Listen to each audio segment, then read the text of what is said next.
दे धडक बेधडक आपल्या परिसरातील ताज्या घडामोडी, घटना, समस्या, विविध क्षेत्रातील सर्वदूर बातम्या पाहण्यासाठी लोकशक्ती लाईव्ह न्यूज चॅनलला सबस्क्राईब करा आणि नोटिफिकेशन मिळवण्यासाठी बेल आयकॉनला प्रेस करा।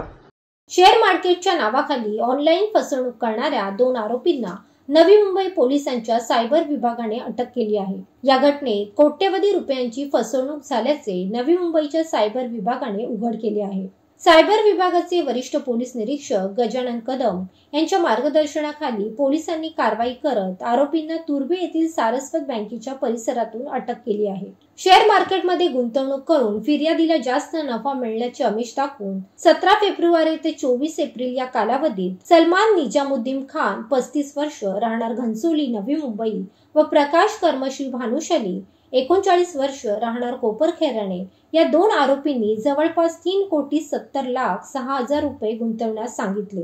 फिर्यादी यांनी इतकी मोठी रक्कम गुंतवली, परंतु कोणताही परतावा न मिळाल्याने आपली आर्थिक फसवणूक झाल्याची बाब त्यांच्या लक्षात येताच त्यांनी सायबर पोलीस ठाण्यात तक्रार नोंदवली। सायबर विभागाच्या पोलिसांना आरोपी तुर्भे येथील सारस्वत बँकेत खाते उघडण्याकरिता येणार असल्याची माहिती पोलीस पथकाला मिळाली। त्यानंतर पोलिसांनी सापळा रचून दोघांना बेड्या ठोकले आहे। हे दोन्ही आरोपी गरजू लोकांना पैशाचे आमिष दाखवून त्यांच्याकडून बँक खाते उघडण्याकरिता आवश्यक कागदपत्रे घेत असत। त्यांच्या नावे सिम कार्ड व कागदपत्राचा वापर करून उद्यम प्रमाणपत्र तयार करून एका शॉपवर वेगवेगळ्या बँकेमध्ये वेगवेगळ्या कंपनीच्या नावाने करंट खाते उघडून त्यांच्या दुबई येथील साक्षीदारांच्या मार्फत आर्थिक घोटाळा करत असल्याचे पोलीस तपासात निष्पन्न झाले आहे।